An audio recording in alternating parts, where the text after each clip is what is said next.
வணக்கம். ஆகாசவாணி.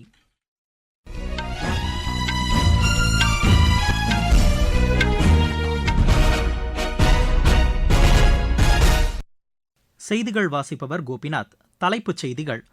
தில்லி சட்டப்பேரவை தேர்தலுக்கான பிரச்சாரம் இன்று மாலையுடன் நிறைவடைந்தது. அமெரிக்காவில் தாம் மேற்கொண்ட அரசு முறை பயணம் குறித்து மக்களவை எதிர்க்கட்சித் தலைவர் திரு ராகுல்காந்தி திட்டமிட்டே தவறான தகவல்களை தெரிவிப்பதாக வெளியுறவு அமைச்சர் திரு ஜெய்சங்கர் குறை கூறியுள்ளார்.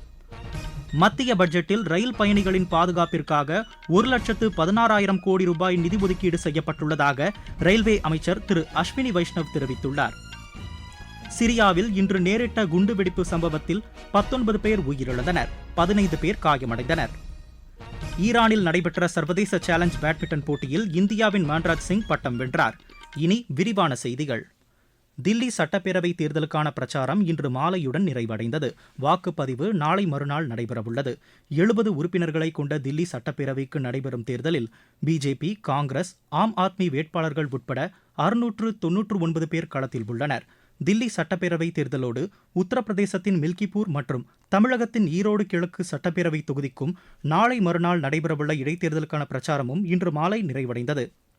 இந்த தேர்தலில் பதிவாகும் வாக்குகள் வரும் சனிக்கிழமை எண்ணப்படுகின்றன. அமெரிக்காவிற்கு கடந்த டிசம்பர் மாதம் தாம் மேற்கொண்ட அரசு முறை பயணம் குறித்து மக்களவை எதிர்க்கட்சித் தலைவர் திரு ராகுல்காந்தி திட்டமிட்டே தவறான தகவல்களை தெரிவிப்பதாக வெளியுறவு அமைச்சர் திரு ஜெய்சங்கர் குறை கூறியுள்ளார்.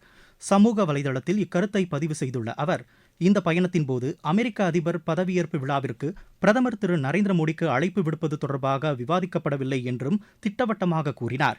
இதுபோன்ற நிகழ்வுகளில் பிரதமர் திரு நரேந்திர மோடி பங்கேற்பதில்லை என்றும் அவர் தெரிவித்தார். அரசியல் காரணங்களுக்காக திரு ராகுல்காந்தி இதுபோன்ற தவறான கருத்துக்களை தெரிவிப்பது சர்வதேச அரங்கில் இந்தியாவின் நன்மதிப்பிற்கு பாதிப்பை ஏற்படுத்தும் என்றும் திரு ஜெய்சங்கர் கூறியுள்ளார். மத்திய பட்ஜெட்டில் ரயில் பயணிகளின் பாதுகாப்பிற்காக 1,16,000 கோடி ரூபாய் நிதி ஒதுக்கீடு செய்யப்பட்டுள்ளதாக ரயில்வே அமைச்சர் திரு அஸ்வினி வைஷ்ணவ் கூறியுள்ளார். இன்று புதுதில்லியில் செய்தியாளர்களிடம் பேசிய அவர், 100 அம்ரித் பாரத், 50 நமோ பாரத் மற்றும் 200 வந்தே பாரத் ரயில்களுக்கான பெட்டிகள் உற்பத்தி செய்யப்பட உள்ளதாக கூறினார். தமிழகத்தின் ரயில்வே திட்டங்களுக்காக வரும் நிதியாண்டில் 6,626 கோடி ரூபாய் ஒதுக்கப்பட்டுள்ளதாகவும் திரு அஸ்வினி வைஷ்ணவ் தெரிவித்தார். உடான் விரிவாக்க திட்டத்தின் கீழ் நாடு முழுவதும் அடுத்த 10 ஆண்டுகளுக்குள் 100 புதிய விமான நிலையங்கள் ஏற்படுத்தப்பட உள்ளதாக சிவில் விமான போக்குவரத்து துறை அமைச்சர் திரு ராம்மோகன் நாயுடு கூறியுள்ளார். இன்று மாநிலங்களவையில் கேள்வி நேரத்தின் போது இதனை தெரிவித்த அவர், சிவில் விமான போக்குவரத்து துறை தொடர்ந்து வளர்ச்சி கண்டு வருவதாக தெரிவித்தார். பயணிகளின் பாதுகாப்பிற்கு உயர் முன்னுரிமை அளிக்கப்பட்டிருப்பதாகவும் திரு ராம்மோகன் நாயுடு கூறினார். இந்தியாவுக்கு வரும் சுற்றுலா பயணிகளின் எண்ணிக்கை தொடர்ந்து அதிகரித்து வருவதாக மத்திய சுற்றுலாத்துறை அமைச்சர் திரு கஜேந்திர சிங் ஷெகாவத் கூறியுள்ளார். மக்களவையில் இன்று கேள்வி நேரத்தின் போது இதனை தெரிவித்த அவர், கடந்த 2 ஆண்டுகளில் மட்டும் வெளிநாடுகளில் இருந்து வரும் சுற்றுலா பயணிகளின் எண்ணிக்கை 47.9% வளர்ச்சி கண்டுள்ளதாக கூறினார். மத்திய அரசு மேற்கொண்ட பல்வேறு நடவடிக்கைகள் காரணமாக இது சாத்தியமானதாகவும் அவர் தெரிவித்தார். அதிகபட்சமாக பங்களாதேஷிலிருந்தும் அதனைத் தொடர்ந்து அமெரிக்கா மற்றும் இங்கிலாந்திலிருந்தும் சுற்றுலா பயணிகள் வருகை புரிந்துள்ளதாகவும் அமைச்சர் கூறினார். நாடு முழுவதும் 23 மாநிலங்களில் 3,200 கோடி ரூபாய் செலவில் சுற்றுலா தலங்கள் மேம்படுத்தப்பட்டு வருவதாகவும் திரு கஜேந்திர சிங் ஷெகாவத் தெரிவித்தார். தேசிய விளையாட்டு மேம்பாட்டு நிதியத்திற்கு பங்களிக்குமாறு தொழில்துறையினருக்கு தொடர்ந்து கோரிக்கை விடுக்கப்படுவதாக மத்திய விளையாட்டுத்துறை அமைச்சர் திரு மன்சுக் மாண்டவியா கூறியுள்ளார். இன்று மக்களவையில் கேள்வி நேரத்தின் போது இதனை தெரிவித்த அவர், தொழில் நிறுவனங்களுக்கான சமுதாய பொறுப்பு திட்டத்தின் கீழ் நிதி வழங்குமாறு வலியுறுத்தப்பட்டுள்ளதாக கூறினார். இது தொடர்பாக தொழில் நிறுவனங்களின் பிரதிநிதிகளுடன் தொடர்ந்து ஆலோசனை நடத்தப்பட்டு வருவதாகவும் அவர் தெரிவித்தார். தேசிய விளையாட்டு நிதியத்திற்கு நன்கொடை வழங்கும் தொழில் நிறுவனங்களுக்கு வரிச்சலுகை கிடைக்கும் என்றும் அமைச்சர் கூறினார். நிலக்கரி உற்பத்தி தொடர்ந்து அதிகரித்து வருவதாக மத்திய சுரங்கத்துறை அமைச்சர் திரு கிஷன் ரெட்டி கூறியுள்ளார். இன்று மாநிலங்களவையில் கேள்வி நேரத்தின் போது இதனை தெரிவித்த அவர், நிலக்கரி உற்பத்தியை மேலும் அதிகரிக்க கூடுதல் முக்கியத்துவம் அளிக்கப்பட்டிருப்பதாக தெரிவித்தார். நிலக்கரி உற்பத்தி அடுத்த 5 ஆண்டுகளுக்குள் 153 கோடியே 30 லட்சம் டன்னை எட்டும் என்று எதிர்பார்க்கப்படுவதாகவும் திரு கிஷன் ரெட்டி கூறினார்.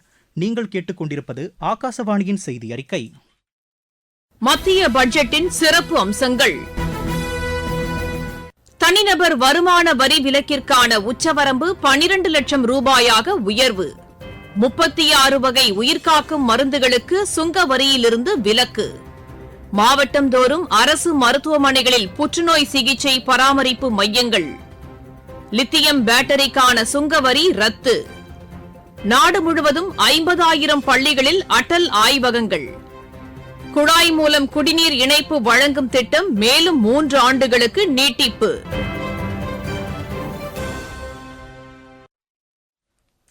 இனி மகா கும்பமேளா குறித்த செய்திகள்.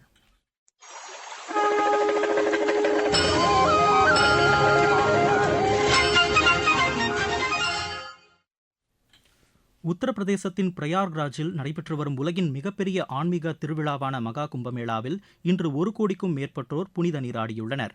லட்சக்கணக்கானோர் புனித நீராடுவதற்காக காத்திருப்பதாக எமது செய்தியாளர் தெரிவிக்கிறார். இதன் காரணமாக விரிவான பாதுகாப்பு ஏற்பாடுகள் செய்யப்பட்டுள்ளன.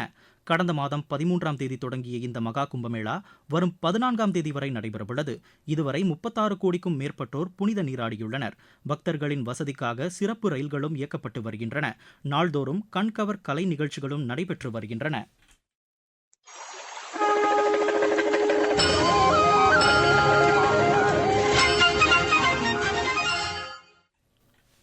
டிஜிட்டல் பண பரிவர்த்தனை கடந்த நிதியாண்டில் 18,000 கோடி ரூபாய் அளவிற்கு அதிகரித்துள்ளதாக நிதித்துறை இணையமைச்சர் திரு பங்கஜ் சௌத்ரி கூறியுள்ளார். மக்களவையில் கேள்வி நேரத்தின் போது இதனை தெரிவித்த அவர், ஆண்டுதோறும் 44% வளர்ச்சியை டிஜிட்டல் பண பரிவர்த்தனை கண்டு வருவதாக கூறினார்.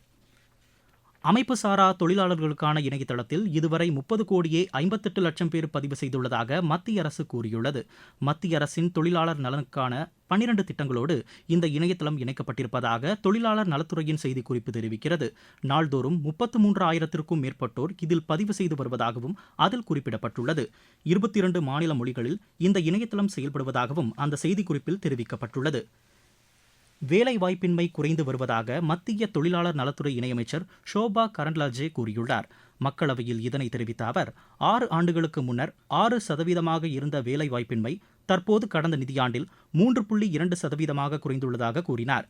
வேலைவாய்ப்புகளை உருவாக்குவதற்காக பல்வேறு திட்டங்களை மத்திய அரசு செயல்படுத்தியுள்ளதாகவும் ஷோபா கரண்ட்லாஜே தெரிவித்தார்.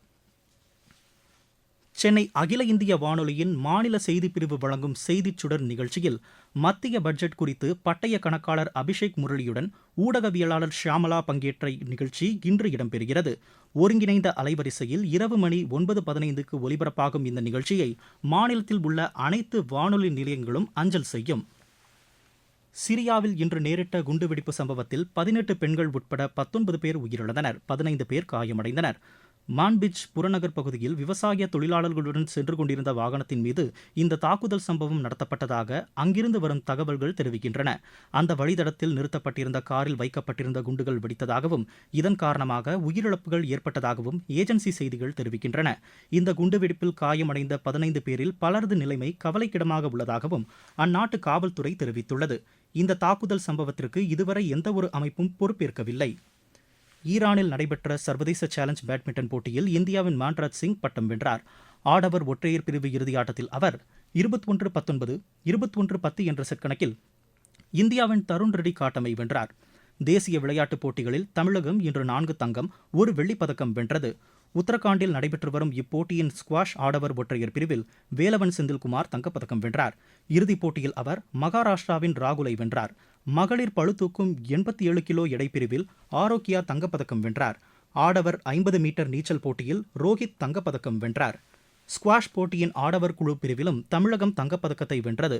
ஆடவர் பளுதூக்கும் போட்டியில் ருத்ரமாயன் வெள்ளிப்பதக்கம் வென்றார். மலேசியாவில் நடைபெற்ற 19 வயதுக்குட்பட்டோருக்கான உலக மகளிர் 2020 கிரிக்கெட் கோப்பையை வென்ற இந்திய அணிக்கு 5 கோடி ரூபாய் பரிசுத் தொகையை கிரிக்கெட் கட்டுப்பாட்டு வாரியம் அறிவித்துள்ளது. மீண்டும் தலைப்புச் செய்திகள். தில்லி சட்டப்பேரவை தேர்தலுக்கான பிரச்சாரம் இன்று மாலையுடன் நிறைவடைந்தது. அமெரிக்காவில் தாம் மேற்கொண்ட அரசுமுறை பயணம் குறித்து மக்களவை எதிர்க்கட்சித் தலைவர் திரு ராகுல் காந்தி திட்டமிட்டே தவறான தகவல்களை தெரிவிப்பதாக வெளியுறவு அமைச்சர் திரு ஜெய்சங்கர் குறை கூறியுள்ளார். மத்திய பட்ஜெட்டில் ரயில் பயணிகளின் பாதுகாப்பிற்காக 1,16,000 கோடி ரூபாய் நிதி ஒதுக்கீடு செய்யப்பட்டுள்ளதாக ரயில்வே அமைச்சர் திரு அஸ்வினி வைஷ்ணவ் தெரிவித்துள்ளார்.